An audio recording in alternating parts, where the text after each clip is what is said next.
tawar sayur 3.000 jadi 9.000 padahal turun dari mobil Innova. Di tangan kanan ada iPhone terbaru. Di tangan kiri masih ada Samsung terbaru.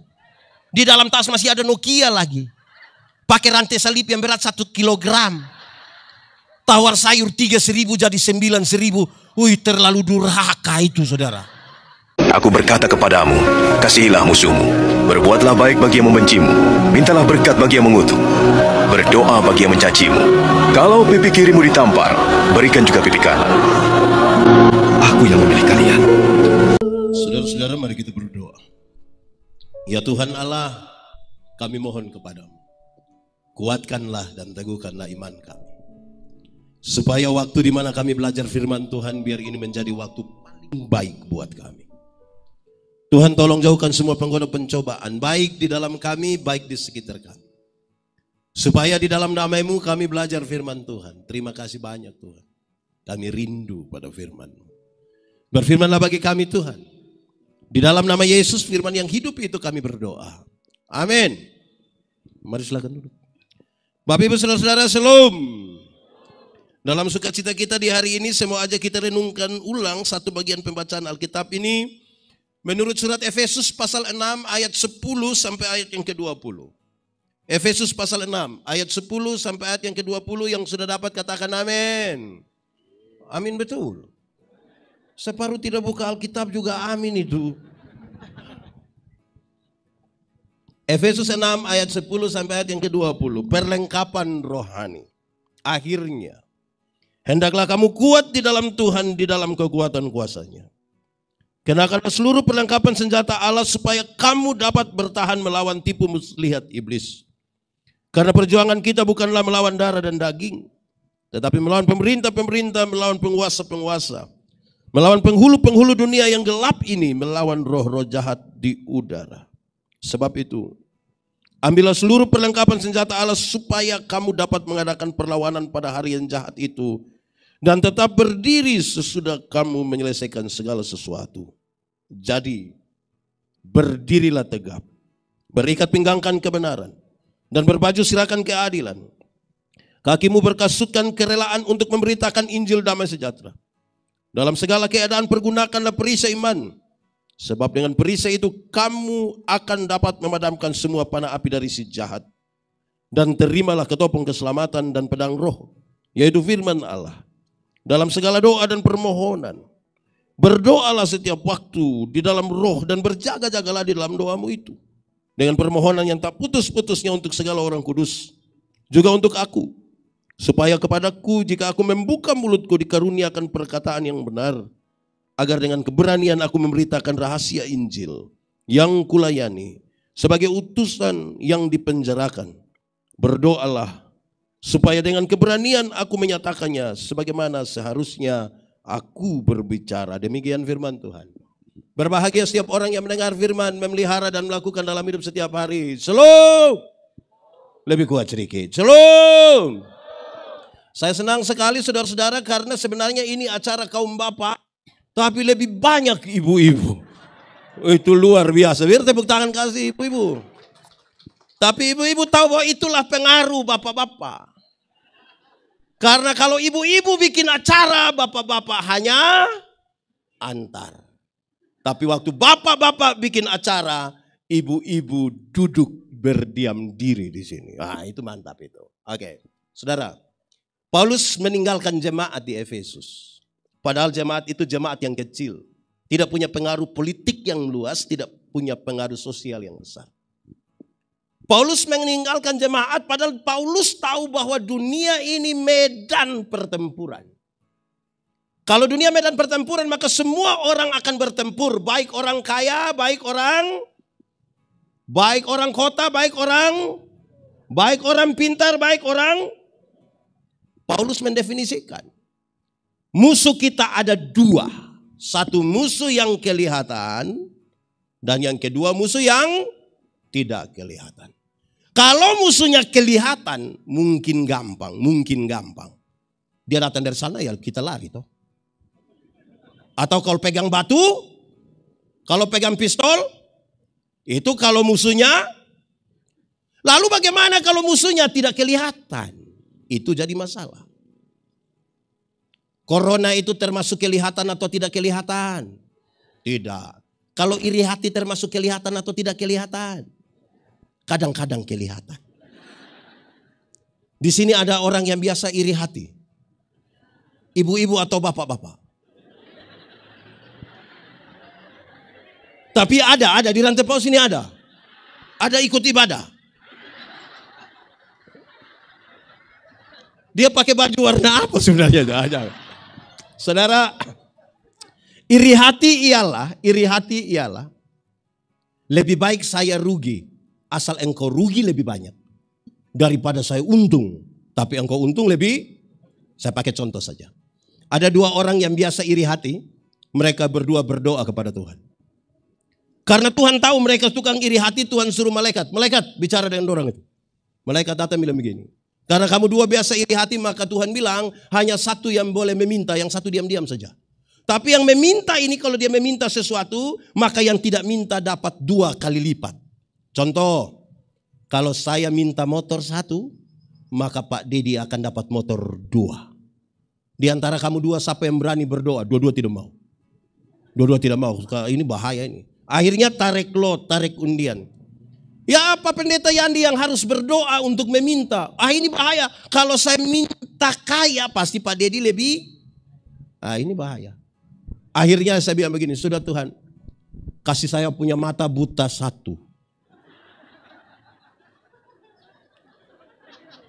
Kalau saya punya mata buta 1, Pak Dedi buta. Buta 1 rugi atau tidak?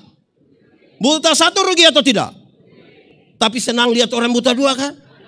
Itu iri hati. Kita rugi, tapi lebih senang lihat orang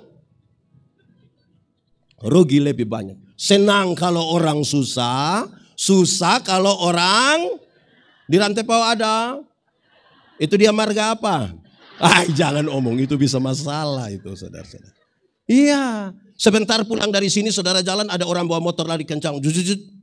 Serempet saudara begini, saudara silih sedikit, dia lewat 20 meter jatuh. Brrr.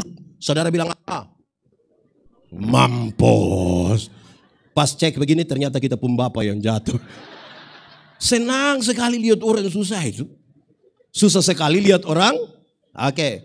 Pak Pendeta, Paulus meninggalkan jemaat. Paulus tahu sekarang, ini peperangan, ini melawan iblis. Iblis itu punya kerja tipu-tipu. Iblis punya kerja. Saya mau tanya kita dulu. Boleh jawab kuat. Tipu itu boleh kok tidak? Tipu boleh kok tidak? Kalau untuk kebaikan kita tipu boleh? Saya lihat saudara agak ragu-ragu. Ulang. Tipu itu boleh kok tidak? Kalau untuk kebaikan kita tipu boleh? Tidak boleh. Tidak ada tipu untuk kebaikan, tipu itu tipu. Satu tipu melahirkan tipu baru. Kalau saya bilang kepada Bapak, kenapa tidak ikut gereja? Perasaan dengan pendeta tanya. Dia bilang, saya sakit Pak Pendeta, saya sakit. Ketemu istrinya, saya bilang, Ibu, bilang Bapak sakit. Karena ibu tidak tahu, ibu bilang, tidak. Kita ketemu Bapak, kita bilang, Bapak, ibu bilang Bapak tidak sakit. Terus dia bilang, saya sakit tapi belum kasih tahu ibu. 2. Satu tipu melahirkan tipu. Pak Pendeta, kami di sini kami tidak tipu. Kami hanya biasa pakai 2 kata. Sebenarnya dan tapi. Kenapa tidak ke gereja? Sebenarnya saya pergi Pak. Tahu juga. Kalau setapi itu dia tidak pergi. Kenapa tidak terima jadi pengurus kaum Bapak? Sebenarnya saya terima. Tapi kalau sudah tapi dia tidak mau lagi. Jadi kalau sebentar pulang dari sini ketemu jemaat yang tidak datang ikut ini acara terus tanya dia. Kenapa tidak ikut acara? Sebenarnya. Sudah. Saya sudah tahu engkau pemaksud itu tidak usah lanjut. Di sini ada yang biasa pakai sebenarnya dan tapi. Ada ikut ibadah. Coba semua lihat dia coba. Kenapa lebih banyak lihat ke sini? Saudara maksud apa sebenarnya? Ada satu anak, ini kisah lama, saya mau kisah saja. Ada satu anak umur 1,5 tahun baru belajar bicara. Dia punya bapak kepala desa. Tapi ini anak laki-laki setiap kali mau kencing dia minta dia pun bapak yang kasih kencing. Tapi bapak pejabat jadi bapak perasaan. Akhirnya bapak ajar dia punya anak. Adek, kalau adek mau kencing, adik kasih tahu bilang adek mau menyanyi. Ah itu jurus berhasil itu. Setiap kali dia punya bapak duduk sama staff begitu, ini anak mau kencing dia datang. Papa, yuk adik mau menyanyi. Dia pun bapak sengaja putar-putar keluar kasih kencing itu anak selesai. Satu saat papa mamanya berangkat ke Jakarta, titip ini anak di dia punya om. Tengah malam ini anak mau kencing dia kasih bangun dia punya om. Om, yo, adik mau menyanyi. Dia punya om karena tidak tahu dia punya om bilang, jangan ini sudah malam ini, jangan. Ini anak dia bilang, om, yo, adik mau menyanyi. Dia punya om bilang, tidur nanti bayi di sebelah mana, tidur nanti om. Ini anak sudah tidak tahan, dia bilang, om, tidak bisa, adik harus menyanyi sudah. Dia punya om juga kasihan dia punya om bilang, sudah kalau begitu nah, adik menyanyi pelan-pelan dia om pun telinga Ini anak bangun dia kencing di dia punya om punya telinga. Saya tanya dulu siapa yang salah? Papa atau om? Bapak atau om? Om atau bapak? Bapak atau om? Kenapa bapak yang salah? Makanya kalau benar katakan, salah katakan, iya katakan, tidak katakan, menyanyi katakan, kencing katakan. Berani yang kau rubah sedikit, kan kasihan itu om tuh. Nah kita sementara berhadapan dengan pekerjaan iblis yang suka tipu. 110 tahun Injil masuk di sini, pekerjaan tipu-tipu itu masih ada kok tidak? Masih ada kok tidak? Saya berharap jangan ada dusta di antara kita. Nah itu dia punya soal. Pak Pendeta, Paulus meninggalkan jemaat, Paulus pergi ke mana? Paulus masuk penjara. Kenapa masuk penjara? Apakah dia bikin sebuah kejahatan besar? Tidak. Ada tindakan kriminal yang dia buat? Tidak. Lalu kenapa Paulus masuk penjara? Paulus masuk penjara itu karena mau coba-coba percaya pada Tuhan Yesus. Sudah percaya pada Tuhan Yesus, dia kepingin memberitakan Injil. Itu yang membuat dia masuk penjara. Ini satu kenyataan yang sangat berbeda dengan kerinduan banyak orang percaya. Banyak orang Kristen merasa kalau percaya Tuhan mesti aman-aman saja. Banyak orang pikir kalau percaya Tuhan bebas dari masalah. Banyak orang pikir kalau percaya pada Tuhan Yesus, kalau dia ada sakit lambung tinggal tunjuk terus bilang dalam nama Yesus. Banyak orang pikir kalau percaya Tuhan Yesus itu pagi-pagi petugas kredit datang Tuhan kasih keliru dia. Di sini juga kenal kredit. Kenal? Koperasi atau bank? Atau semua di kredit di mana ambil? Ini resiko Paulus percaya kepada Yesus dan mau memberitakan tentang Yesus. Baik saudara. Saudara, saya mau tanya kita tolong jawab dengan sungguh-sungguh. Saudara percaya pada Tuhan Yesus? Betul-betul percaya? Percaya saja atau percaya sekali? Percaya betul? Sudah siap? Masuk penjara? Saya lihat saudara ragu-ragu ini. Percaya? Sudah siap? Masuk? Oke, saudara. Di penjara itulah dia berjumpa dengan ini serdadu-serdadu. Dia lihat dari ujung kaki sampai ujung kepala. Berdasarkan gambaran itulah sekarang dia mengajar kepada jemaat yang dia tinggalkan. Kamu hanya jemaat kecil, kamu tidak punya pengaruh politik yang kuat. Tapi sekarang dengarkanlah ajaran ini. Satu, dia bilang begini. Pakailah ikat pinggang yang namanya kebenaran. Ikat pinggang namanya? Saudara tahu ikat pinggang? Ada pakai ikat pinggang? Pakai ikat pinggang supaya kenapa? Ya supaya celana jangan jatuh. Oh, itu serius itu saudara. Prajurit-prajurit Romawi itu kalau mereka pakai ikat pinggang. Di tempat ikat pinggang itulah mereka menyerungkan pedang mereka. Supaya mereka dapat bergerak dengan bebas. Bayangkan kalau musuh datang dari sana, dia mau tarik celana kabar kelahi. Tarik celana, oh lama-lama dia mati. Untuk bergerak dengan bebas dia kasih tahu. Pakailah ikat pinggang. Yang namanya? Oke, ada dua kata dalam bahasa Indonesia. Benar dan betul. Benar dan betul sama kau beda. Benar dan betul sama kau beda. Benar dan betul sama kau beda. Beda kau sama. Sama kau beda. Beda kau sama. Sama kau beda. Sama. Benar bisa berarti betul. Betul bisa berarti benar. Tapi kalau dua kata yang sama ini sama-sama diberi awalan ke dan akhiran an. Benar akan jadi? Betul akan jadi? Masih sama artinya? Tidak, kebenaran arti lain, kebetulan arti lain. Sekarang mau tanya, kalau kita masih hidup hingga hari ini, kebenaran atau kebetulan?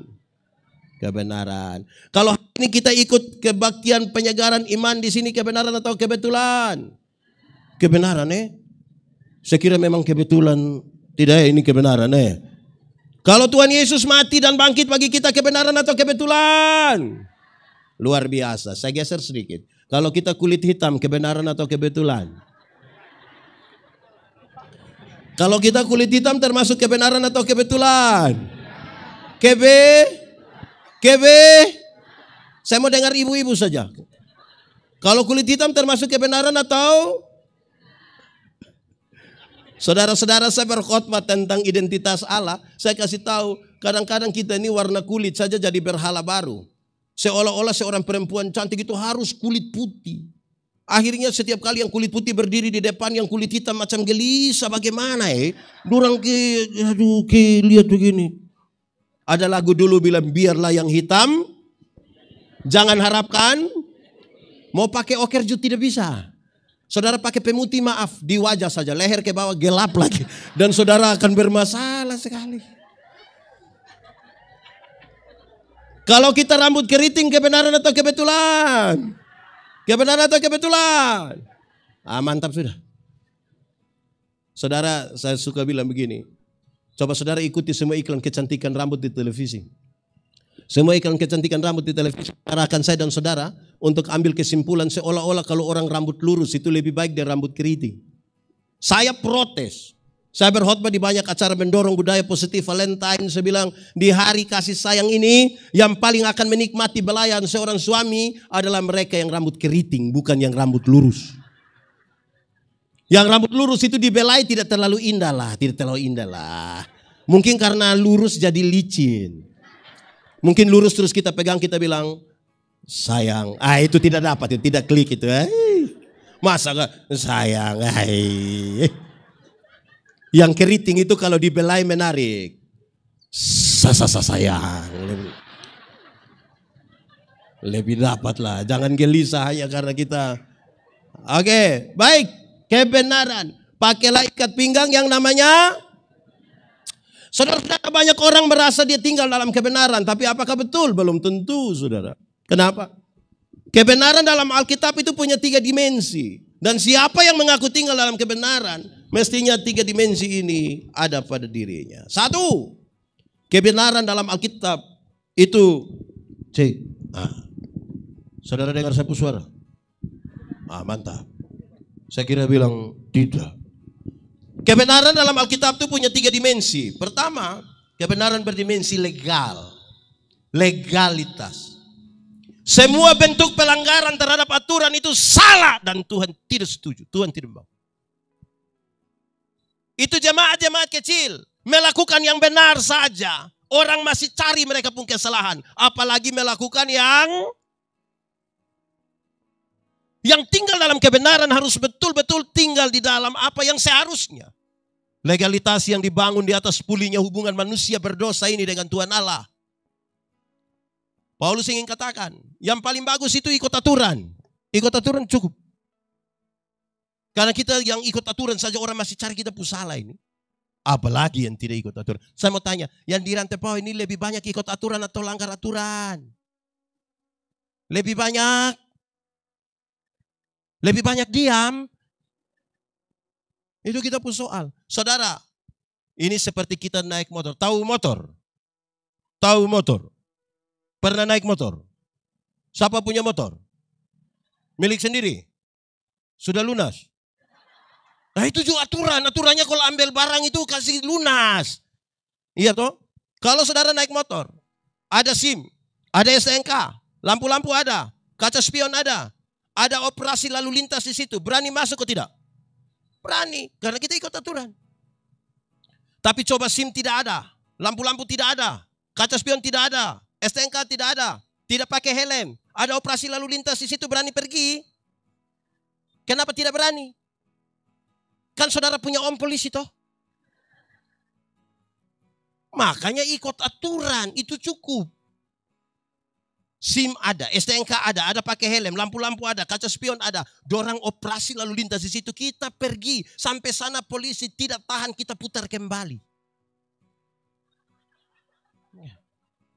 Terus polisi bilang, hei kenapa putar kembali? Pak, tolong tilang saya. Karena saya ikut aturan. Amin. Saya mau tanya, di sini ada ASN. Kerja kantor di sini biasa jam berapa?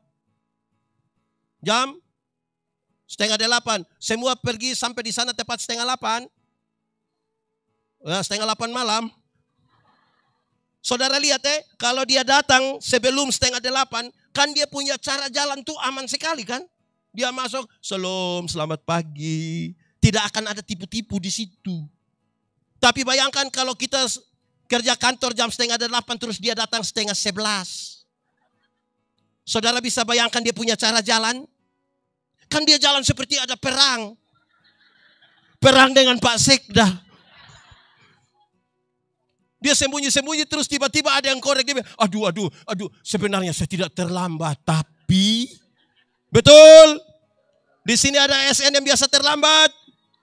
Ada duduk di sini. Laki-laki atau perempuan? Nah, dorang pakai baju warna apa? Kebenaran itu ikut aturan, legal. Kedua, kebenaran dalam Alkitab itu berdimensi moral, moralitas. Moralitas itu kesatuan antara pikiran, perkataan, dan perbuatan. Kebenaran itu punya moral. Kenapa?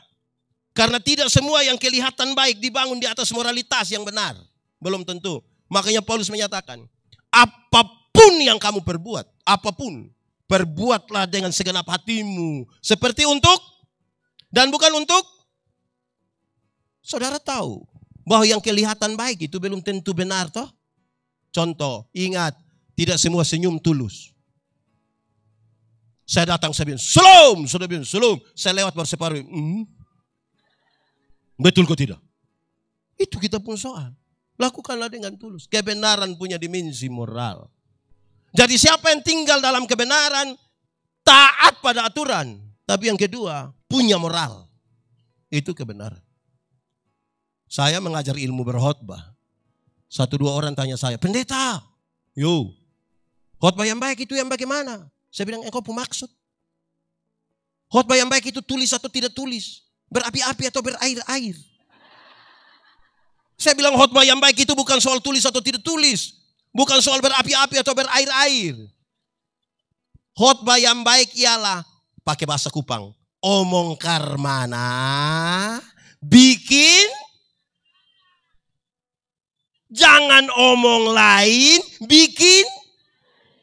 Di sini ada yang biasa omong lain, bikin lain. Ada orang yang bahkan lebih parah. Pikir lain, omong lain, bikin lain. Hasilnya kelainan. Jadi kalau saudara ketemu orang kelainan itu kan tidak sinkron semua. Pernah lihat orang kelainan? Pernah? Tadi? Saudara ini kayak apa kok? Ya. Salam PKB. Lebih kuat sedikit. Salam PKB. Gitu. Oke. Ketiga, kebenaran dalam Alkitab itu punya dimensi sosial. Sosialitas. Kepekaan. Untuk turut mengambil bagian dalam penderitaan orang lain. Solidaritas. Kenapa Tuhan Yesus mau mati bagi kita? Karena dia solidar dengan kita. Saudara tahu bahwa gereja ada di mana-mana, orang Kristen banyak di mana-mana. Tapi solidaritasnya kecil sekali. Saudara, pernah belanja di swalayan? Di mall pernah? Pernah tawar di swalayan? Pernah? Pernah tawar di mall? Ada yang berani tawar, kita bilang kau bikin malu-malu saja. Beli pemilik swalayan, pemilik mall orang kaya atau orang miskin? Beli dia orang kaya tidak tawar. 99.900, dia ambil 100.000 dia kasih. Orang kasih permen satu, bonbon satu. Dia bilang, kau ambil saja, jangan ukur saya dengan itu barang. Tapi kalau pagi-pagi dia beli sayur di nenek-nenek ada lewat. Itu tawar kok tidak? Tahu juga tawar. Saudara lihat ya, beli di orang kaya tidak tawar. Beli di nenek-nenek itu susah sekali. Barangkali pulang jual itu dia sudah mati itu. Itu penawaran mengerikan. Kadang-kadang kita bilang, nenek, yo sayur berapa? Ini nenek sudah senang ini. 3.000. Dia sengaja kaget. Hah? 3.000? Bisa 9.000 kah? Kadang-kadang tambah satu kalimat di belakang. Bisa 9.000 kah? Kan nenek don tanam sendiri juga. Itu kalau saya yang jual, saya bilang bawa free saja, bawa gratis saya bawa. Tawar sayur 3.000 jadi 9.000 padahal turun dari mobil Innova. Di tangan kanan ada iPhone terbaru. Di tangan kiri masih ada Samsung terbaru. Di dalam tas masih ada Nokia lagi. Pakai rantai salib yang berat 1 kilogram. Tawar sayur 3.000 jadi 9.000. Wih, terlalu durhaka itu saudara. Ibu-ibu.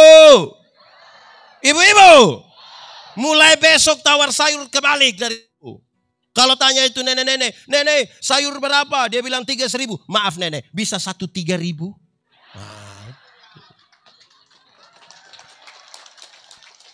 Kalau berani tawar sayur 3.000 jadi 3.000, hanya 3 kemungkinan. Kemungkinan pertama itu orang punya solidaritas sosial yang kuat sekali. Dia pantas ditiru, dia pantas dipuji. Tapi yang kedua barangkali makam puji. Atau mungkin yang ketiga gila mungkin. Kita yang menentukan. Jadi kebenaran dalam kita punya dimensi sosial.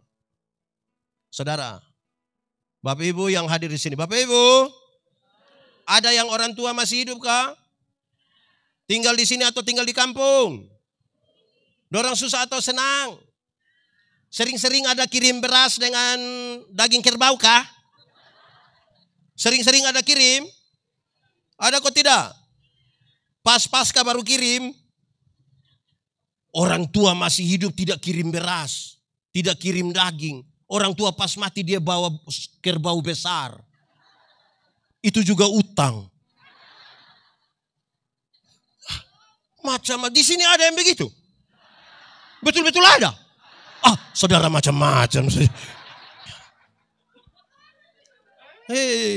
Salam PKB. Salam PKB. Yang masih hidup itu yang kita urus dia. Bukan dia mati baru kita urus. Orang tua masih hidup, beli memang kasih dia jas. Biar dia pakai jas. Ini orang tua masih hidup, dia hanya pakai Yuken. Tahu Yuken? Yang mana? Yang itu. Orang tua mati dia beli jas. Orang tua masih hidup itu beli memang kasih dia sepatu. Ini orang tua masih hidup kasih tinggal dia jalan tanpa alas kaki. Jadi jari-jari kaki terbuka semua begini. Pas mati dia beli sepatu. Nah sepatu mana mau masuk di jari kaki yang macam 5 Pancasila begini. Aneh sekali. Di sini juga ada. Jujur angkat tangan di siapapun keluarga.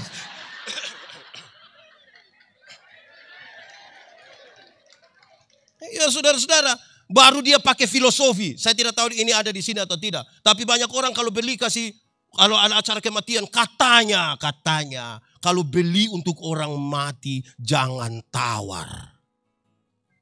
Di sini juga begitu. Nah baik sudah. Waktu sepatu masih begini, orang tidak beli. Posisi sepatu sudah begini, baru dia beli. Memangnya mau naik begini ke surga? Baru ada harga lagi di bawah sini lagi. Aneh-aneh saja. Hai, susah betul. Bapak Ibu, suami istri masih ada tuh yang baku sayang sudah. Ini tiap hari baku pukul suami istri. Di sini ada suami istri baku pukul tiap hari. Saudara tidak menikah dengan petinju.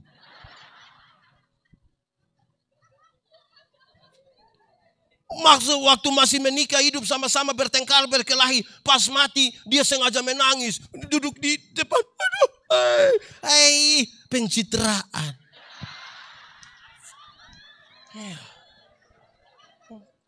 Baku sayang memang sudah. Yang sekarang. Saya kadang-kadang protes sejumlah orang.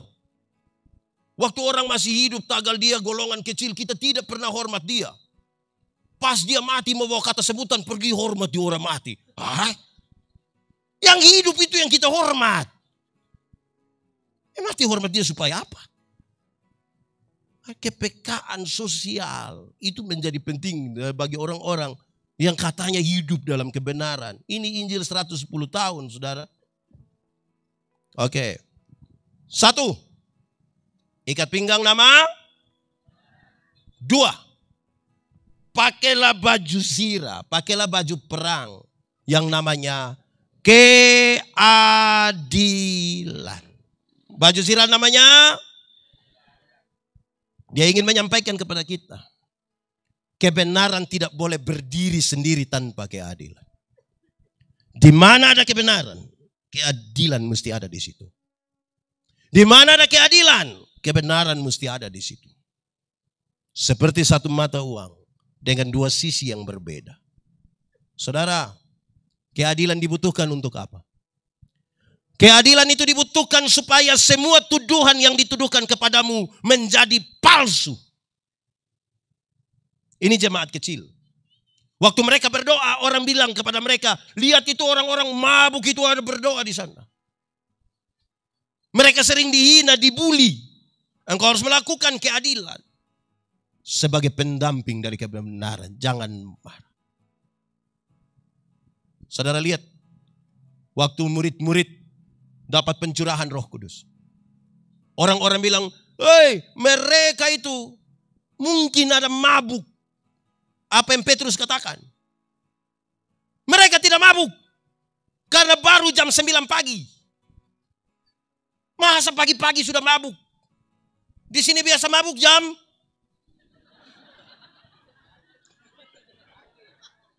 Ada yang mabuk dari malam sampai lewat jam 9 pagi. Mereka tidak mabuk, jadi sering dibully. Lakukanlah sesuatu dengan adil. Keadilan dipakai untuk tuduhan menjadi palsu. Contoh, saya punya bapak, saya sebut bapak kandung. Saya punya istri, punya papa, saya sebut bapak mantu, orang Kupang bilang, mertua. Kalau saya ambil 100.000, kasih saya punya bapak kandung, adil. Kalau saya ambil 100.000, kasih saya punya mertua. Supaya ketika saya kasih 100.000 di saya punya bapak kandung, istri lihat dan dia marah-marah. Engkau kasih yang kau punya papa uang terus. Tanpa saya bicara, dia punya bapak yang bilang, engkau jangan marah, engkau punya suami. Dia juga kasih saya 100.000. Tuduhan menjadi palsu. Amin. Di sini ada yang biasa kasih uang di orang tua pakai sembunyi-sembunyi. Sembunyi dari istri ada. Sembunyi dari istri atau sembunyi dari suami? Dia pegang begini, kucak-kucak itu uang, baru dia panggil dia orang tua. Ambil cepat. Ambil cepat karena ada serigala di belakang. Di rantai bawah ada begitu. Itu orang-orang ada di sini kah? Lakukanlah sesuatu dengan adil. Itu cukup. Adil itu saudara, kalau engkau menuntut hak, lakukan juga apa? Kewajiban. Jangan hanya tuntut hak. Pemalas gereja. Tapi ketika ada kebutuhan pelayanan, paksa pendeta-pendeta harus pergi. Padahal selama hidup dia gereja hanya 3-4 kali. Pertama waktu anak baptis. Kedua waktu anak sidi. Ketiga waktu anak nikah. Dan kemungkinan yang keempat waktu pemakaman dia.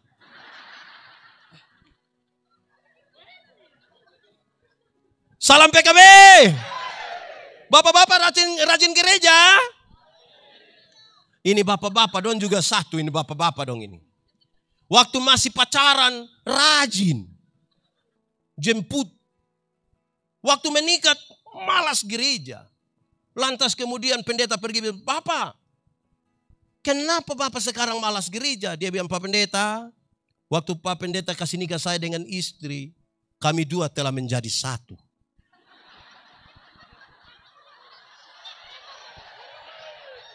Jadi istri kalau sudah pergi, itu sama dengan papa juga sudah. Di sini ada suami macam begitu. Siapa punya suami coba jujur biar kita berdoa. Aneh-aneh saja. Saudara, keadilan itu dibutuhkan. Bapak Ibu. Bapak Ibu. Keadilan itu menjadi penting. Supaya saudara pernah kok tidak mengalami sebuah keadaan di mana saudara dituduh oleh orang. Pernah? Apalagi itu tuduhan itu tidak benar. Pernah? Lalu saudara sibuk untuk jelaskan di Facebook.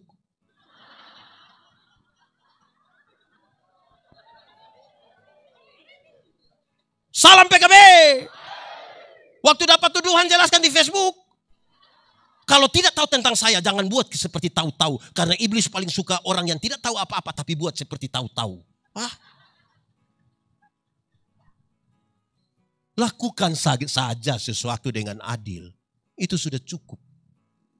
Di mana ada kebenaran, keadilan berjalan bersama-sama di situ. Amin.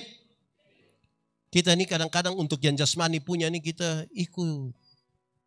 Saya mau tanya kita dulu, jemaat. Pernah kau tidak dapat bantuan tunai langsung dari pemerintah itu? Yang berapa ratus ribu itu? Pernah? Biasa orang bagi di tempat mana? Di mana? Oke, itu biasa bagi jam berapa? Jam berapa? Pagi jam 9. Pergi jam. Baginya jam 9, pergi jam. Kenapa bagi jam 9 lalu setengah 5 saudara sudah pergi? Lalu datang gereja jam 7 dia datang setengah 12. Lah, adil di mana? Yang nona. Di sini tidak ada nona. Nenek-nenek semua. Nona. Menikahlah dengan laki-laki yang takut Tuhan. Dia akan mengasihi engkau. Dia akan menyertai engkau. Makanya ajak dia ikut ibadah pemuda. Memang agak berat tapi ajak. Kak, ibadah. Kakak, ibadah. Kakak, ibadah. Saya antar saja. Ibadah. Kalau dia tidak mau kasih tahu dia. Ada kue. Siapa tahu. Ya, di sini ada yang ibadah karena kue ada. Siapa punya pacar itu? Kasih putus. Anak muda. Jodoh itu akan datang dengan sendirinya. Itu pun kalau dia tahu rumah. Jadi tugasmu itu Sherlock. Jadi lakukan dengan adil Bisa kok? Bisa? Waktu suami-suami. Ada cintai pekerjaan kok tidak? Cinta pekerjaan kok tidak? Cinta istri kok tidak? Istri sendiri atau istri orang? Salam PKB. Lakukanlah dengan adil. Bukan adil terhadap orang lain punya istri. Adil terhadap kita punya istri, adil juga kepada pekerjaan. Jangan terlalu mencintai pekerjaanmu sampai engkau lupa mencintai istrimu. Dan jangan terlalu mencintai istrimu sampai lupa mencintai pekerjaanmu. Karena kepada satu Tuhan yang sama engkau berjanji menjadi istri dan suami yang setia. Tetapi kepada Tuhan itu juga engkau mensyukuri dan berjanji melaksanakan tanggung jawab pekerjamu dengan baik. Lakukanlah dengan adil. Sudah 2. Pertama, ikat pinggang nama. 2, baju sirah nama. Ketiga, pakailah sepatu, kasut, sendal yang namanya kerelaan. Itu tentara-tentara Romawi kalau sudah pakai itu sepatu itu, masuk hutan, injak duri, injak batu, masuk saja. Memang melakukan sesuatu kalau tidak dengan rela, tidak bisa. Pernah alami kok kalau melakukan sesuatu dengan tidak rela? Pernah? Saya mau tanya kita, tolong jawab kuat-kuat. Saudara pernah putus cinta? Terus-terus? Pernah putus cinta? Kalau saudara tidak rela dan tidak segera move on, saudara bisa sakit hati dari tamat SMP sampai mati.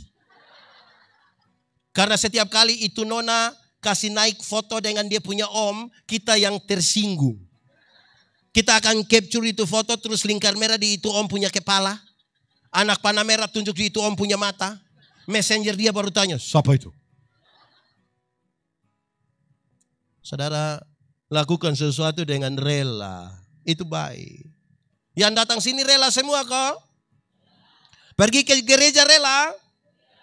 Waktu ikut acara adat rela. Mulai turun itu. Waktu judi rela. Di sini ada yang biasa judi. Boleh tunjuk orang. Lakukan sesuatu mesti dengan rela. Anggaplah saudara punya satu baju, itu baju tuh yang paling hebat sudah. Ke pesta itu baju, gereja itu baju, orang mati itu baju, syukuran itu baju, pokoknya itu baju sudah. Itu yang itu baju sudah, warna hitam itu, pokoknya itu sudah. Terus ada keluarga dari kampung datang, karena mau acara dia bilang, kakak pinjam dong itu baju. Terus kita masih pikir-pikir untuk mau tolak, orang tua bilang, kasih saja, kasih. Ini yang kau punya saudara, kasih. Waktu engkau susah, bukan baju yang tolong, saudara yang tolong. Coba kasih. Saudara bayangkan kalau kita kasih tapi tidak rela. Saudara mungkin hanya pegang di ujung baju terus bilang, ambil. Ambil itu hari yang kau tambah 5.000, ambil. Terus dia kan tidak tahu, dia ambil, dia masuk kamar, dia coba ukur, dia keluar, dia tanya, kakak, cocok. Terus kita bilang, iya cocok. Cocok yang kau punya perut itu, cocok. Buat sesuatu kalau tidak rela, tidak bisa.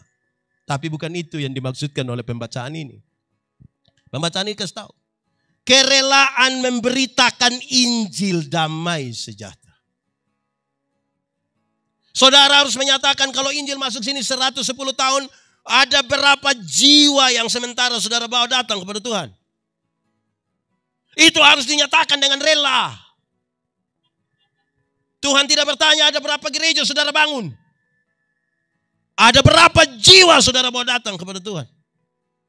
Dan itu harus dilakukan dengan rela. Ada satu waktu. Tuhan Yesus tinggalkan euforia dari beberapa orang. Banyak orang karena mereka diberi makan gratis kira-kira 5.000 orang.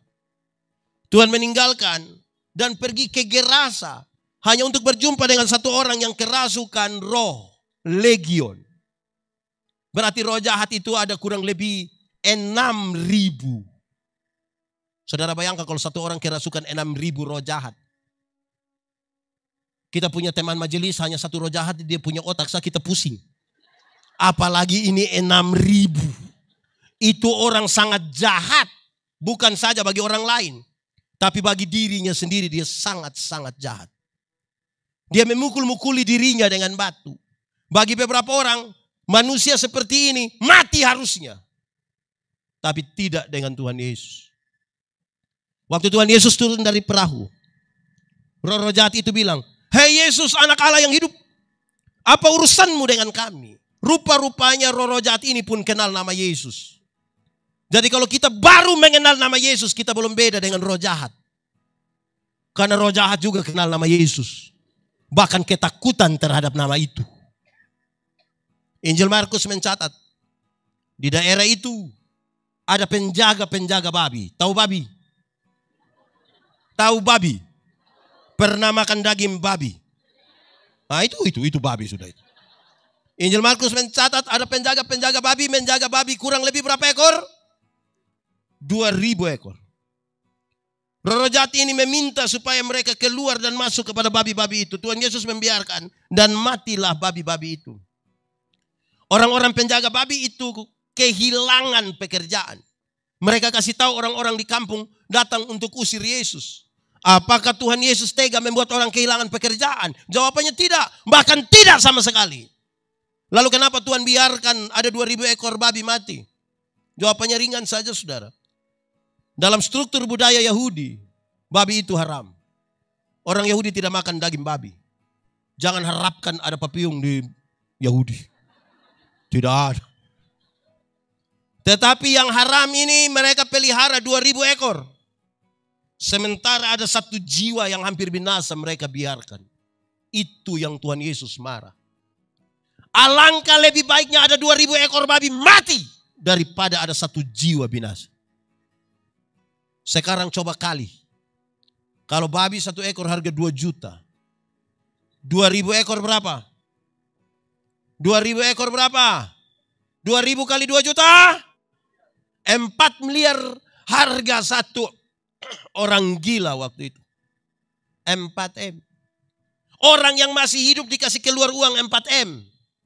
Kita punya orang mati baru kasih keluar 5M.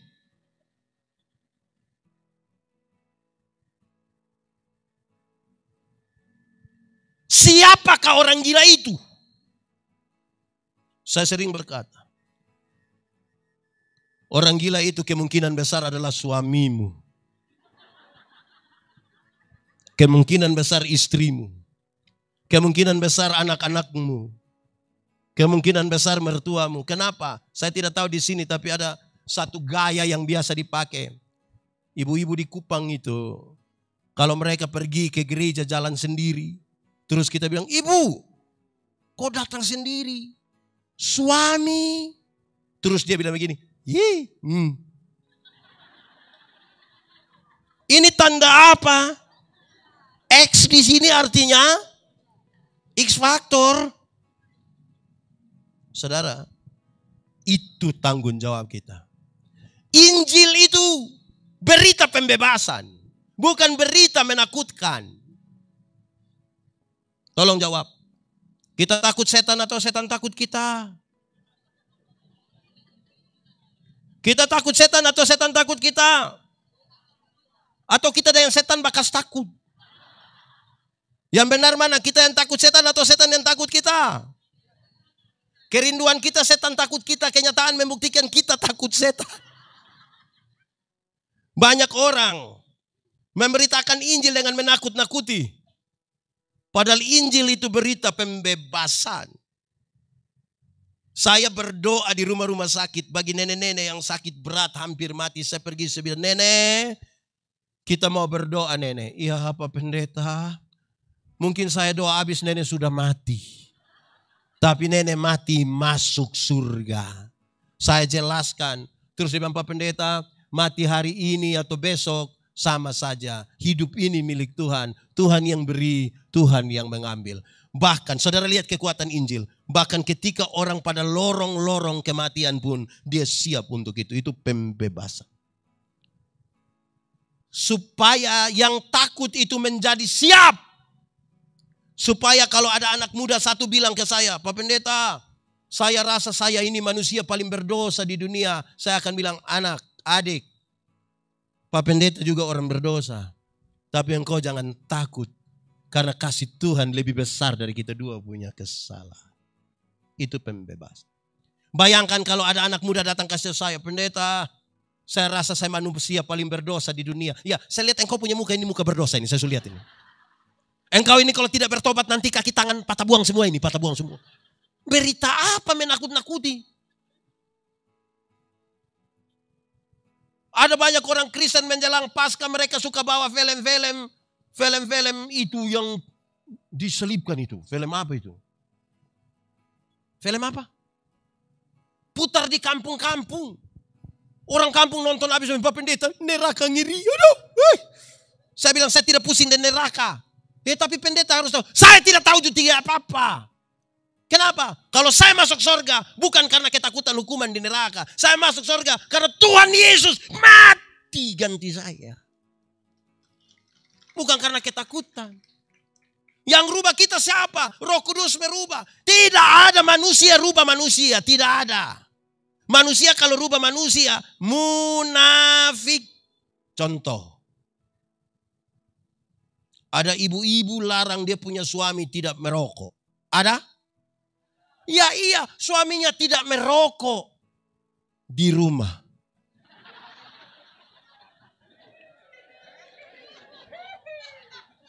Salam PKB. Di rumah tidak merokok. Waktu keluar gas atau rem? Waktu keluar gas atau rem? Nanti dia pulang 200 meter sebelum rumah. Dia berhenti cepat-cepat. Terus dalam COVID ini kan sudah ada sudah ada cuci tangan kan di depan rumah toh. Dia sampai dia langsung cuci tangan, cuci muka, pakai kumur lagi. Istri tanya, "Papa kenapa sampai sedetail itu?" "Oh ibu, virus sekarang ini berat. Di sini ada suami begitu. Dia ada di sini. Dia pakai baju polos atau baju adat.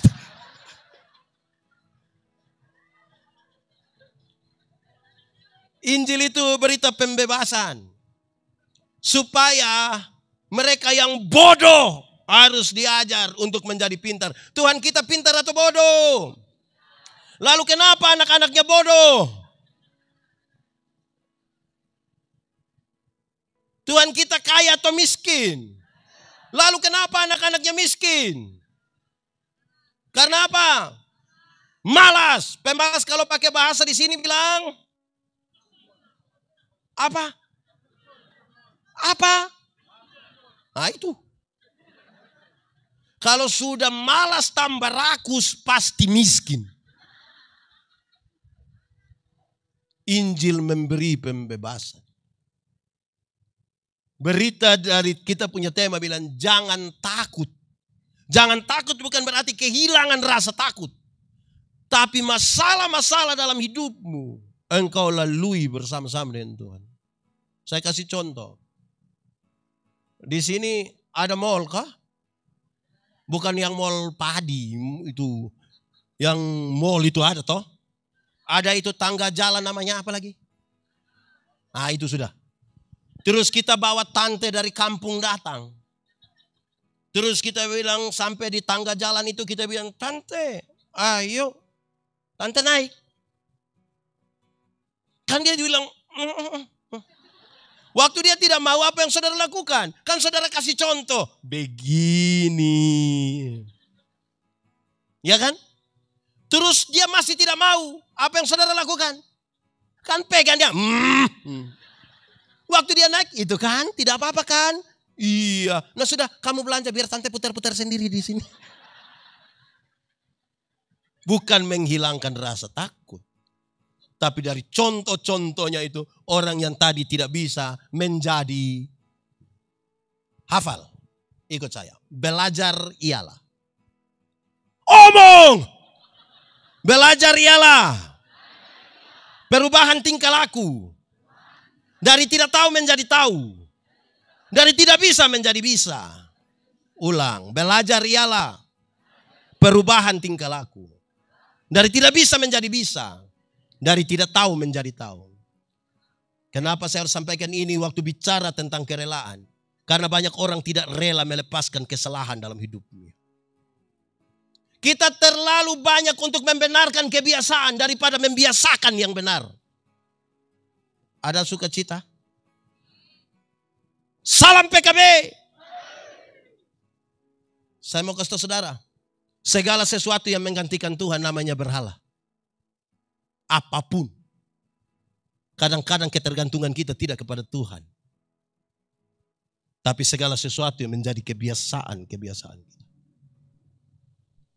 Baru 3. Ikat pinggang namanya. Baju sirah namanya. Sepatu namanya. Pakailah perisai yang namanya perisai man. Perisai dulu ada 2. Satu perisai kecil yang ditaruh di tangan untuk perkelahian pakai pedang 1 lawan 1.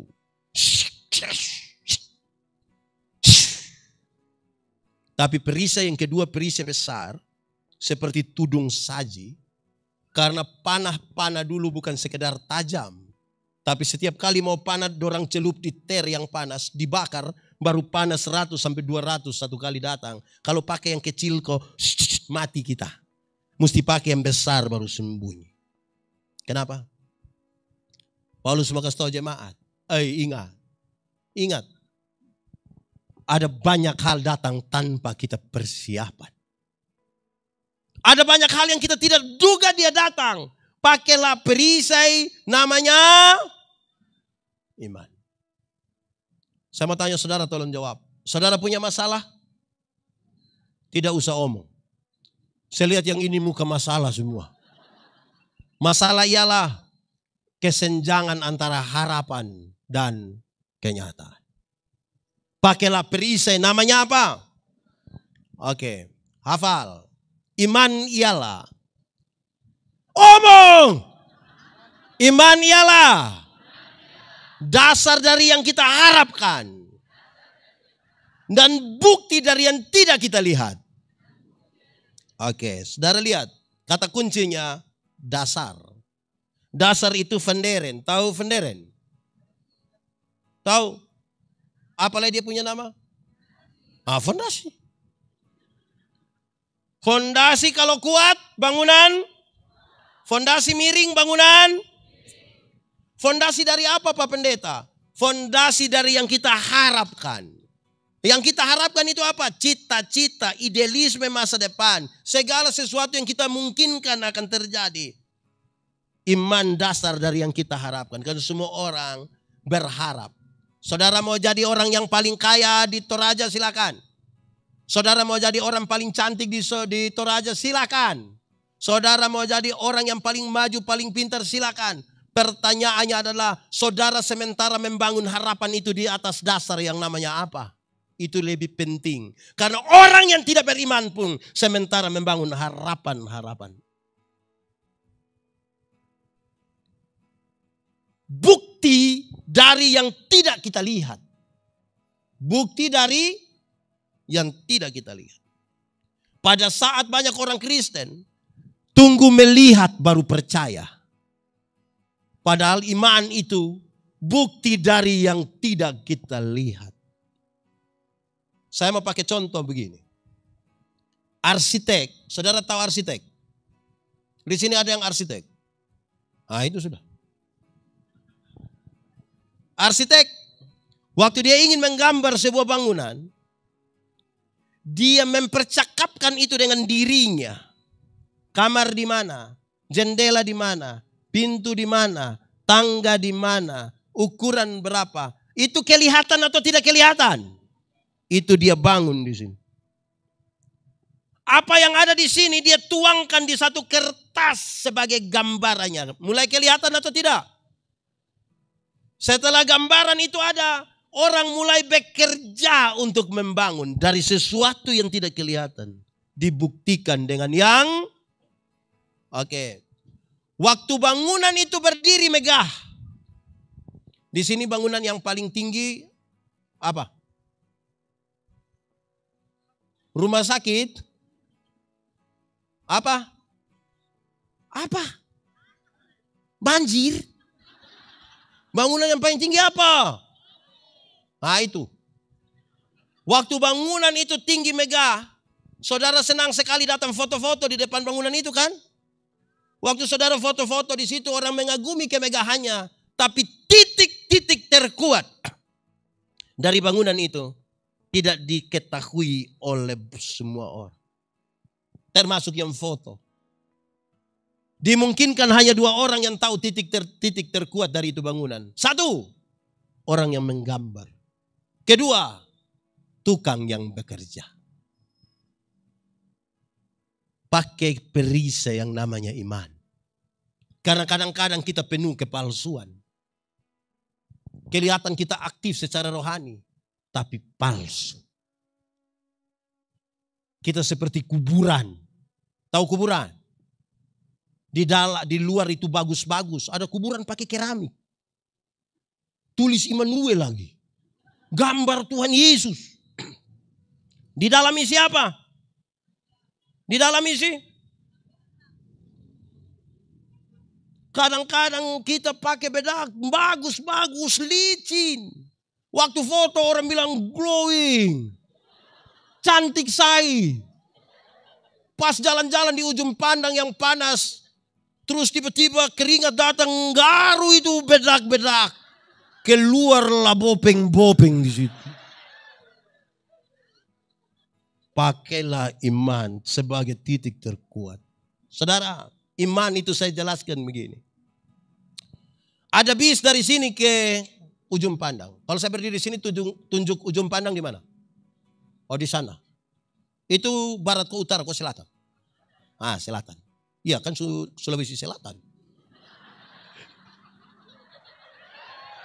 Salam PKB. Ada bis dari sini ke ujung pandang. Ada kecelakaan dan tinggal 2 orang yang selamat. Yang satu orang beriman, yang satu bukan orang beriman. Yang orang beriman akan katakan, untung Tuhan saya selamat. Untung. Yang tidak beriman akan bilang, untung tadi saya lompat cepat-cepat. Di satu peristiwa yang sama. Di satu peristiwa yang sama orang beriman mengatakan untung. Yang tidak beriman mengatakan untung. Kita yang di sini lebih banyak untung Tuhan atau untung saya? Untung Tuhan atau untung saya? Oke, kita uji. Saudara, saya pakai contoh izin bagi jemaat dan para pelayan di sini. Gereja ini siapa yang bangun? Siapa? Gereja ini siapa yang bangun? Gereja di tempat kita beribadah nanti siapa bangun? Ya, saudara lihat. Orang beriman, siapa bangun di gereja? Tuhan, bukan saya. Iya kan? Tapi bayangkan kalau kita tanya, Bapak, siapa bangun itu gereja? Bukan saya. Tapi bayangkan kalau kita tanya, Bapak, siapa bangun itu gereja? Terus dia bilang, bukan saya. Coba kamu cek saja.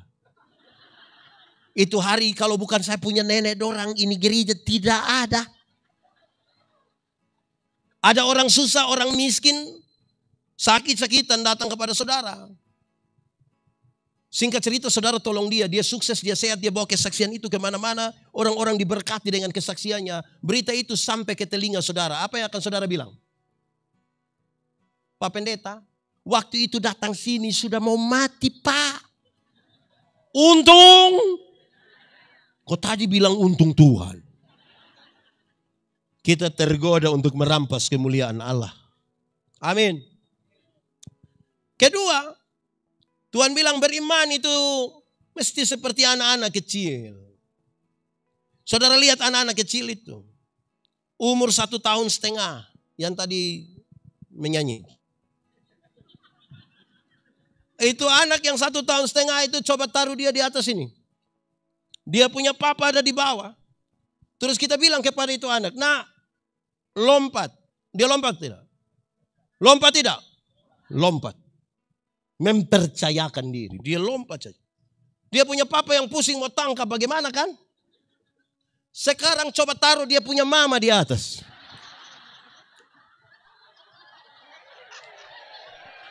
Salam PKB.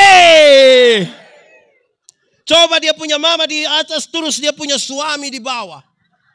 Terus dengan bahasa yang romantis sekali suaminya bilang, sayang, lompat. Saya mau tanya, ibu-ibu, sayang berani lompat? Kan engkau punya sayang yang suruh. Oke, anggaplah kalimat itu kurang romantis. Dia buat lebih romantis lagi. Ayang, ayo,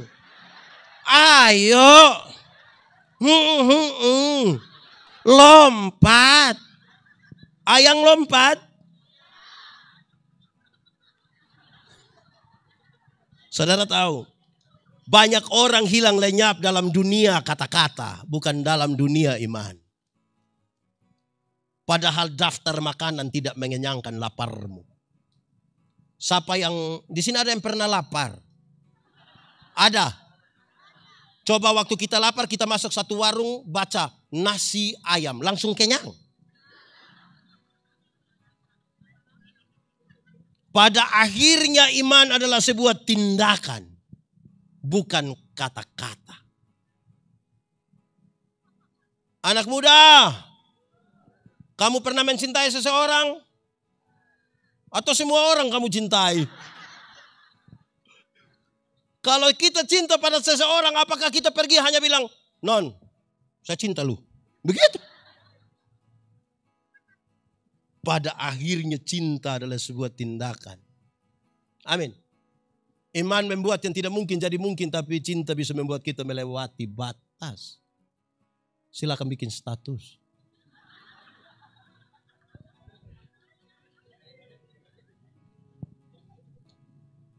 Tapi dia pun soal batas apa dulu.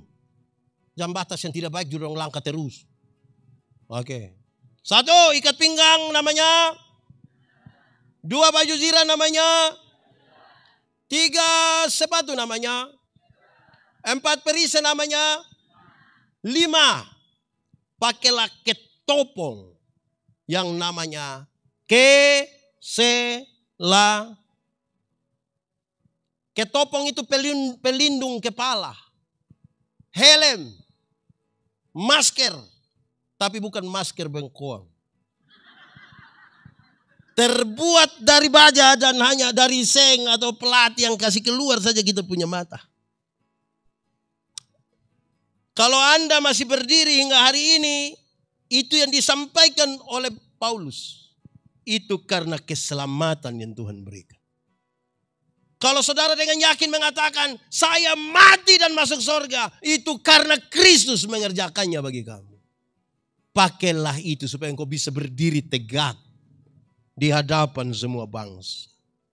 Jangan lama-lama pelayanan berperiode-periode, tapi kita tanya, yakin masuk surga? Tidak tahu ini Bapak. Kita hidup begini, ini tidak tahulah. Tidak bisa begitu.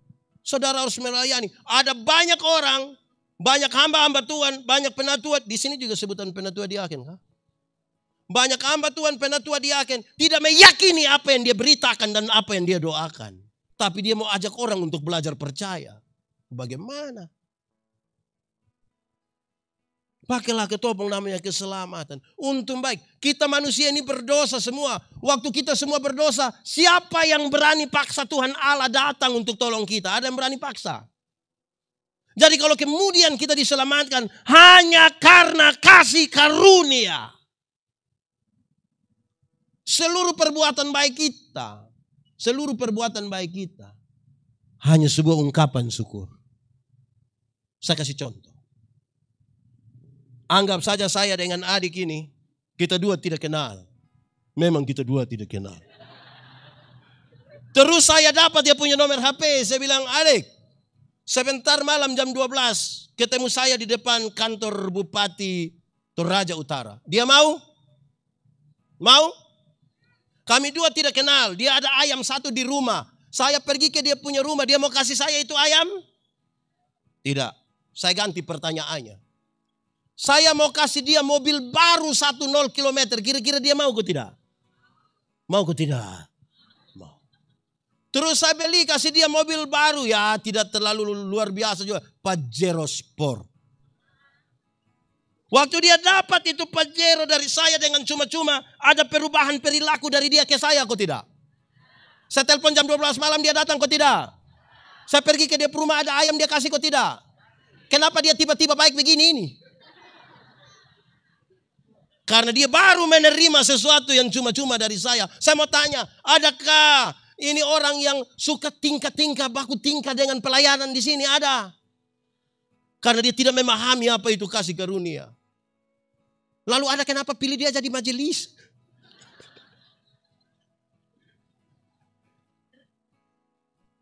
Saudara, hal ini serius. Saya kira orang-orang di sini ikut program pekabaran Injil. Orang-orang pekabaran Injil suka bilang begini, dosa ialah melanggar kehendak Allah. Betul? Satu hari kita bikin dosa berapa? Banyak kok sedikit? Bisa hitung kok tidak? Sendiri buat sendiri tidak bisa hitung. Tapi orang pekabaran Injil bilang begini, anggap sajalah satu hari kita bikin dosa berapa? 3. Dosa pikiran 1, dosa perkataan 1, dosa perbuatan. Kalau satu hari 3, satu bulan berapa? 3 kali 30 hari? 90. Kalau satu tahun berapa? 90 kali 12 bulan. 1080, taruhlah 1000. Satu hari 3, satu bulan 90, satu tahun 1000. Coba masing-masing kalikan dengan umurnya sendiri. Pendeta Yandi umur 46 tahun, kali 1000. Kali 1000. Dengan 46.000 pendeta Yandi ke surga. Itu jangan tanya di yang semakin tua. Mengerikan. Kalau satu hari 3 saja sudah begitu banyak, apalagi satu hari tidak bisa dihitung. Jadi kalau kita selamat, semata-mata hanya karena kasih karunia Tuhan. Tidak boleh ada orang gaya-gaya karena kasih karunia. Amin kok. Di sini ada yang gaya-gaya. Ada. Dia marga apa? Salam PKB. Oke. Sudah atau baru Baru saja. Baru 5. Tapi saudara, ini khotbah masih panjang. Tidak apa-apa toh? Kan lusa saya pulang. Saudara, saya punya istri biasa protes saya. Papa kira papa khotbah bagus. Oh iya mama, saya diundang di seluruh Indonesia ke luar negeri mama. Papa, coba cek yang orang ikuti papa khotbah. Mereka jangan sampai hanya pergi mau ketawa-ketawa. Dorang pikir papa Sule. Saya bilang mama, aduh mama kok bisa omong suami begitu. Coba tanya jangan sampai ibu bilang. Jangan sampai dorang pulang dorang bilang engkau rugi tidak ikut pendeta Yandi khotbah. Kok iya dia bilang apa? Tahu? Yang penting kami ketawa-ketawa. Coba kami pun pendeta bisa begitu. Aduh. Tapi jemaat ingat toh yang tadi saya omong kan? Ingat betul toh? Biar supaya ibu juga tahu. Ibu dengar saja jemaat dengar ini. Ikat pinggang namanya. Baju zirah namanya. Sepatu namanya. Perisai namanya. Ketopong namanya. 5 hal yang disampaikan ini saudara. Ini perlengkapan bertahan. Bertahan itu lama-lama kalah. Suami itu kan dia mengalah, lama-lama dia tempeleng istrinya kan.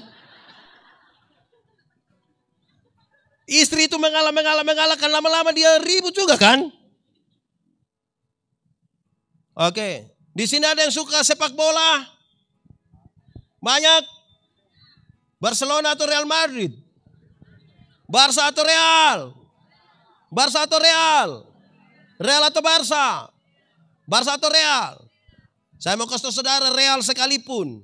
Kalau hanya bertahan. Terakhir waktu lawan Toraja Utara dia kalah. Kalau hanya bertahan. Dia harus menyerang. Supaya memenangkan pertarungan. Amin. Lalu Paulus kasih tahu 2 senjata. 1. Senjata yang pertama adalah firman. Senjata pertama apa? Firman itu yang memutuskan saya setuju dengan Bapak. Saya tidak setuju dengan ini. Firman. Firman yang bilang saya ikut yang ini. Saya tidak ikut yang ini. Firman. Jangan sampai kita ambil keputusan hanya karena sebuah perasaan. Hanya karena kita punya kedekatan emosional. Hanya karena kita punya relasi sosial. Firman yang memutuskan ini benar, ini salah. Bukan karena kebiasaan. Firman. Firman itu digambarkan seperti pedang bermata 2. Dia iris ke depan, tapi iris juga ke sini. Artinya, kalau untuk orang lain saudara kutip firman, maka jangan coba-coba untuk tidak kutip firman bagi diri sendiri. Kita ini kadang-kadang sibuk firman untuk orang lain, tapi tidak sibuk firman bagi diri sendiri. Jangan sampai sebentar habis khotbah ada yang bilang saya, Pak Pendeta khotbah tadi pas. Pas dengan siapa? Pas dengan dia. Di Bapak tidak. Tidak, di saya itu firman sampai dia belok begini dia lari ke sebelah. Tidak bisa. Salam PKB. Firman itu seperti cermin. Tahu cermin? Pernah lihat cermin? Pernah pakai cermin? Waktu saudara datang ke cermin lebih banyak lihat orang atau lihat diri? Waktu kita lihat diri pertama kan hanya datang begini. Tiba-tiba saudara mulai begini. Begini. Semakin banyak bercermin, semakin bagus penampilan. Tidak mungkin saudara lihat kotoran di hidung, di cermin terus saudara biar orang lihat. Betul? Tapi ingat, sama-sama kaca. Tapi ada yang namanya cermin, ada yang namanya spion. Tahu kaca spion? Pernah naik motor? Motor ada kaca spion. Kaca spion lebih banyak lihat orang atau lihat diri? Tolong kasih tahu saya di sini lebih banyak pakai cermin atau kaca spion?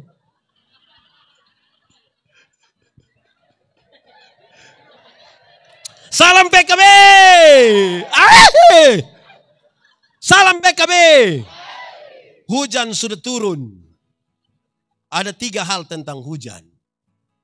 1, hujan mengajarkan kepada kita supaya duduk semakin rapat. Saya yakin hujan makin besar, mereka yang di luar itu akan bergabung di bawah tenda-tenda.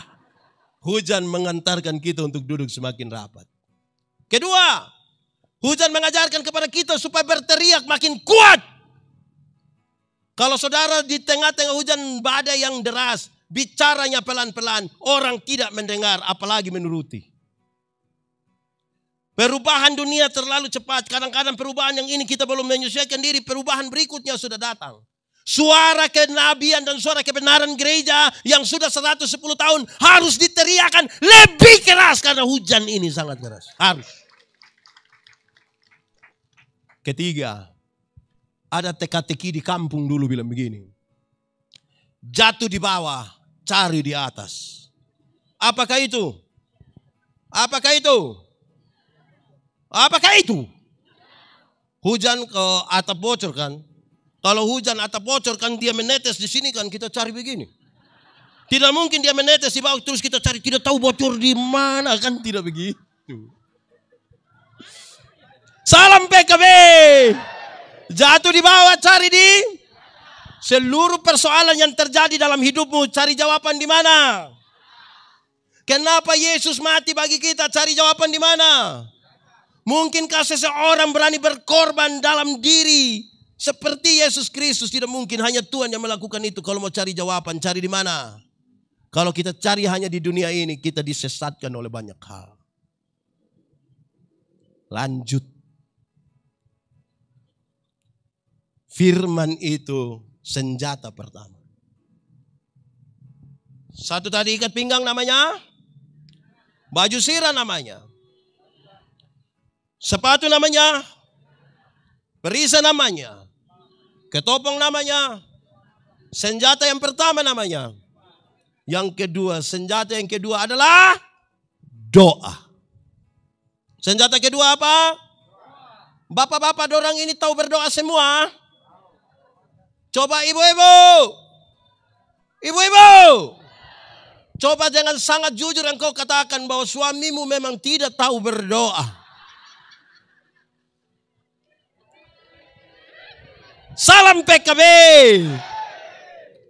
Banyak keluarga hanya tergantung pada bapak-bapak. Bapak-bapak kalau ajak mama ibadah, mama pernah lawan. Anak pernah lawan. Tapi kalau mama ajak bapak ibadah, bapak pernah lawan. Lawan terus. Bapak-bapak menjadi tumpuan. Bapak-bapak. Coba pulang ajak istri anak ibadah malam. Bapak pimpin doa. Memang ada tantangan. Hari pertama baik, hari kedua baik, hari ketiga baik, hari keempat papa bilang, mama coba mama dengan anak-anak dulu, papa punya pinggang kenapa ya. Hari kelima mama bilang, coba lepas anak-anak sendiri, siapa tahu mereka takut karena kita ada. Hari keenam bubarlah ibadah itu. Kunci ada di bapak-bapak. Amin. Karena bapak-bapak waktu diteguhkan pernikahannya, sekaligus diteguhkan jabatannya sebagai apa? Imam di mana? Pertanyaannya adalah, kalau benar bapak, suamimu itu adalah imam dalam keluarga, dia menjalankan fungsi imamnya?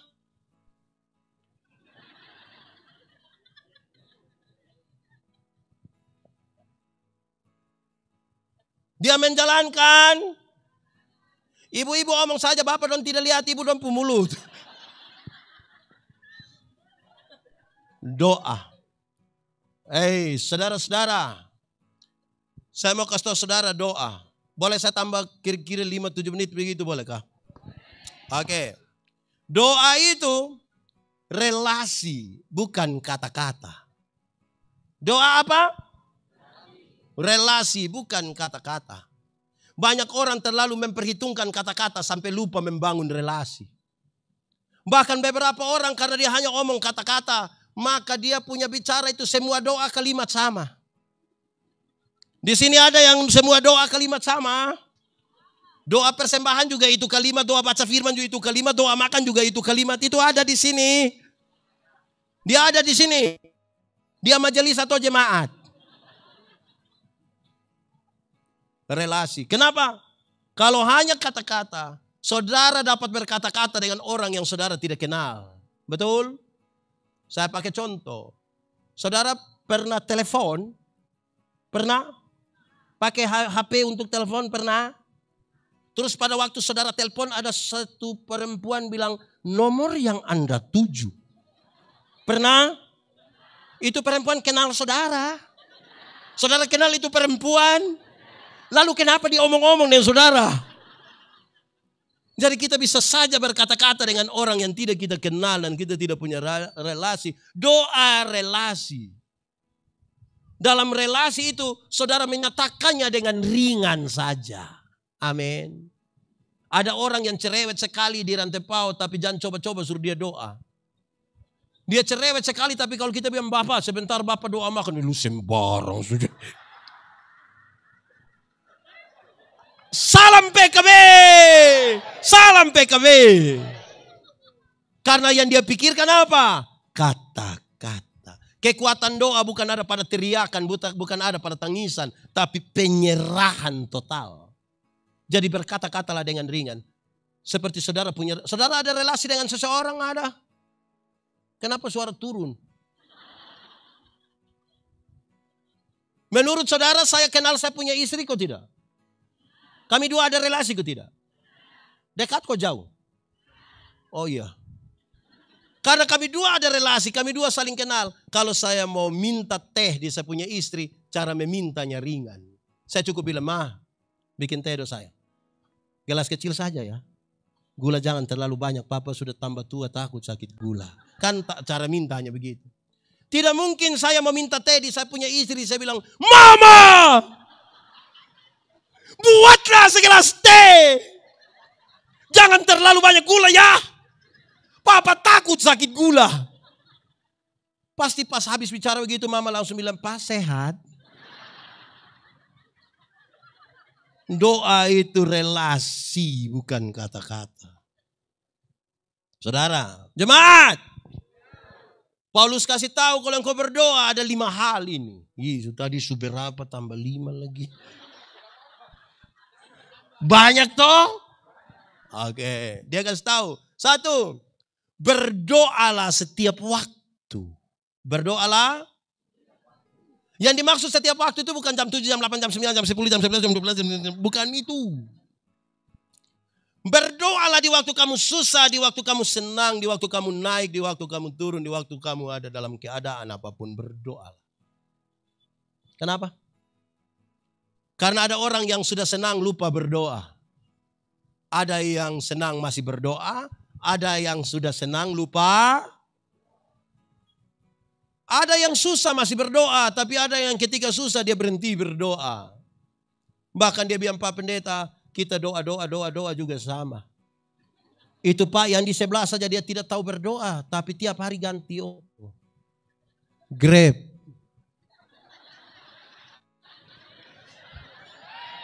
Salam PKB.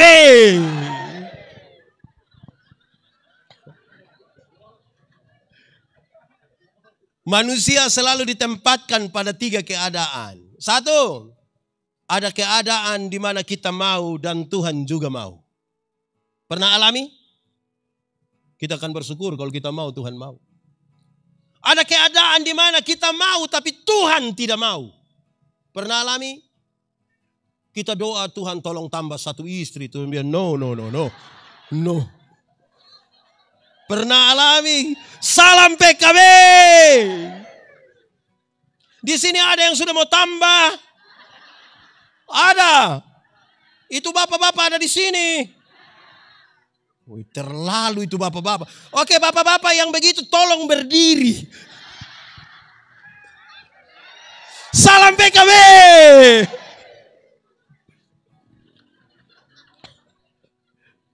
Ya, ternyata saya yang berdiri.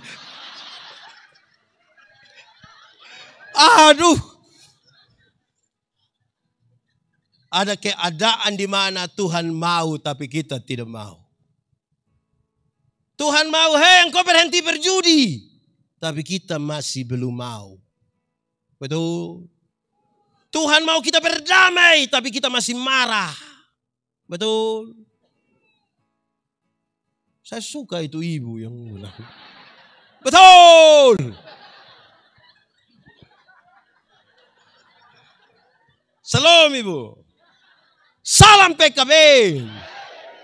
Saudara-saudara, berdoalah setiap waktu. Kedua, berdoalah dalam roh. Berdoa? Yang dimaksud dengan berdoa dalam roh bukan berarti berdoa dalam bahasa roh. Apalagi kalau saudara tidak mengerti. Berdoa dalam roh artinya dalam kesatuan dengan Roh Kudus. Kenapa?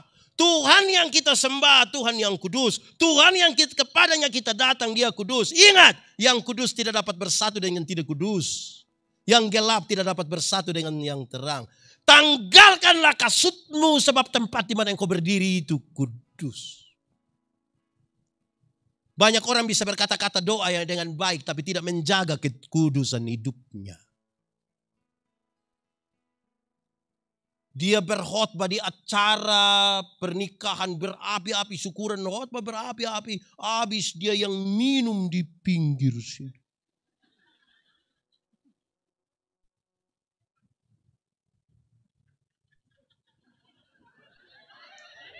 Salam PKB. Saudara, ini serius. Kenapa harus berdoa dalam roh? Roh itu Roh Kudus, kita menyatu dengan Tuhan. Saya mau kasih tahu saudara. Banyak orang suka kutip Amsal Roma 8 ayat 28. Tahu dia punya bunyi? Nah, bilang apa dia punya bunyi? Roma 8 ayat 28. Bilang. Tuhan turut bekerja. Untuk mendatangkan. Oke.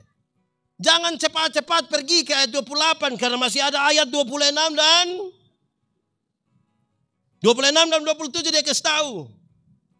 Roh berdoa untuk hal yang tidak terkatakan dari mulut. Dalam kesatuan dengan roh, dia menyatakan hal-hal yang tidak terkatakan.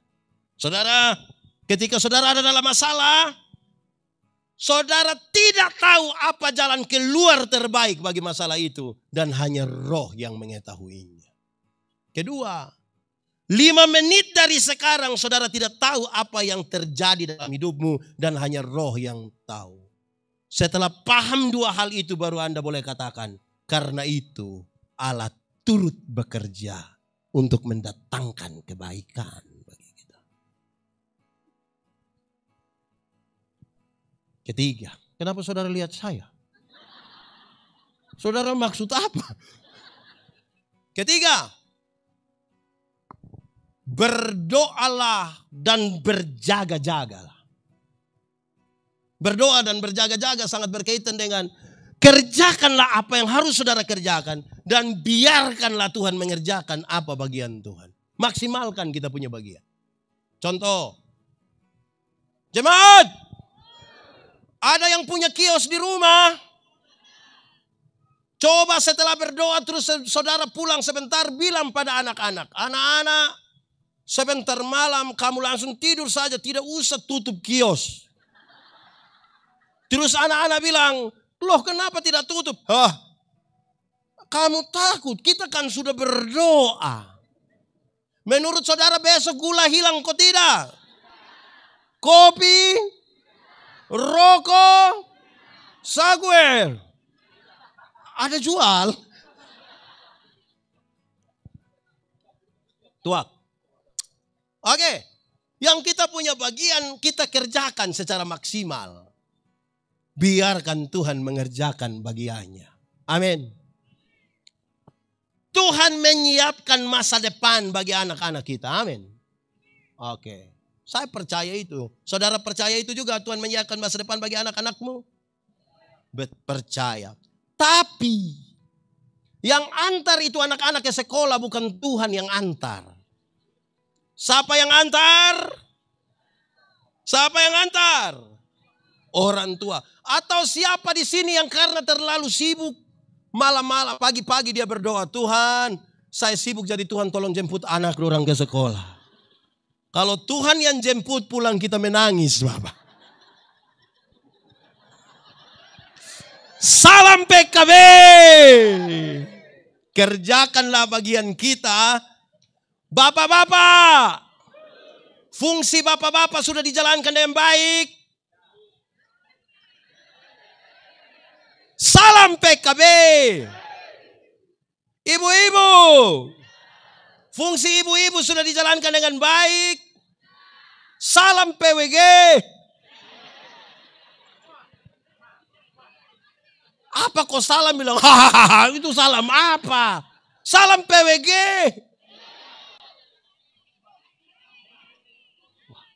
Saya pusing lah. Sudah ada salam PWG. Apa? Apa? Sudah. Saya mau tanya ke Jayalah.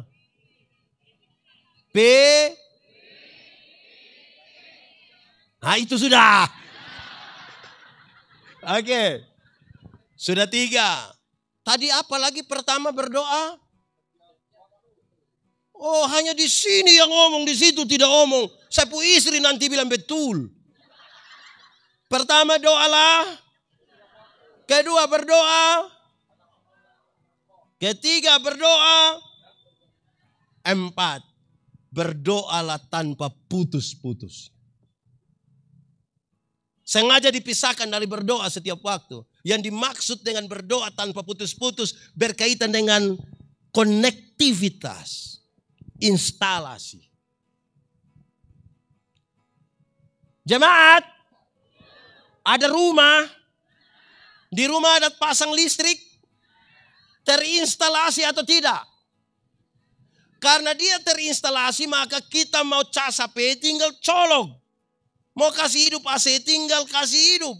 Televisi karena dia terinstalasi, terkoneksi. Tanpa putus. Bayangkan kalau saudara-saudara tidak install itu listrik. Setiap kali papa pulang kantor biasa jam. Kok aneh-aneh bapak di sini pulang kantor. Bapak-bapak biasa pulang kantor jam. Ada yang 8, ada yang 6. Lama-lama 6 tambah 8. Bayangkan kalau sore bapak pulang kantor baru bapak telepon. Mama tolong beli kabel. Oven tes, lampu, tangga. Dan setiap hari bapak pulang hanya suruh beli oven. Konektivitas. Ada 2 kalimat tentang doa saudara biasa dengar. Orang bilang begini. 1. Yesus hanya sejauh doa. Yesus hanya. Saudara tahu lagu ini? Kalau tahu pulang baru menyanyi. Kita dengar khotbah dulu. Yesus hanya sejauh doa. Relasi kita itu salah satu penentunya adalah doa-doa kita. Amin. Kedua dia bilang begini. Doa adalah nafas hidup orang percaya. Saudara ada nafas? Coba tahan nafas. Bisa tahan 1 menit? 2 menit? 2 jam? Bisa? Kalau kita tahan 2 jam, orang yang pikul kita. Saudara lihat, jangankan sampai tanpa napas. Napas sesak saja kita pusing. Di sini ada yang asma. Saudara tahu kalau kita napas sesak itu kan tarik dia seperti tidak turun di sini. Dia di sini kita mesti.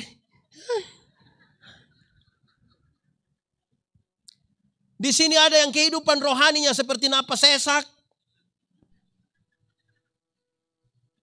Ada.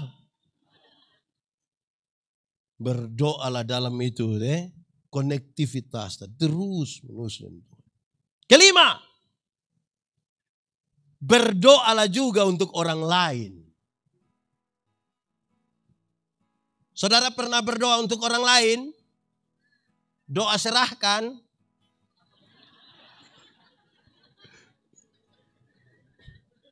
Saudara, kita diminta kalau berdoa, jangan lupa berdoa untuk orang lain. Namanya syafaat. Namanya apa? Syafaat berarti kita berdiri menggantikan orang lain untuk menyampaikan keluhan-keluhannya. Kepada Timotius, Paulus ajar. Hei Timotius, jangan lupa berdoa bagi ini, bagi ini, bagi ini. Dalam kaitan dengan pemerintah, Paulus bilang begini. Tidak ada pemerintah yang tidak berasal dari Allah. Berarti pemerintah itu datang dari Allah. Suara rakyat, suara Allah. Tapi dia kasih tahu Timotius, berdoalah bagi para pemimpinmu. Kenapa? Karena ketika dia jadi pemimpin, dia ada di satu puncak tertentu. Di puncak itu dia dikelilingi oleh ring 1, ring 2 dengan kepentingan-kepentingannya. Tempat itu kemudian akan menjadi sangat-sangat licin. Padahal dia di tempat yang licin itu dia akan mengambil keputusan menyangkut saudara-saudara semua termasuk yang BLT itu. Karena itu berdoalah betul-betul supaya dia di sini dia tidak tergelincir dan jatuh. Karena ada banyak kepentingan. Ring 1 ada kepentingan. Ring 2 ada kepentingan. Partai politik ada kepentingan. Penyandang dana ada kepentingan. Istri juga ada kepentingan. Ipar-ipar ada kepentingan. Berdoalah supaya dia tidak jatuh di situ.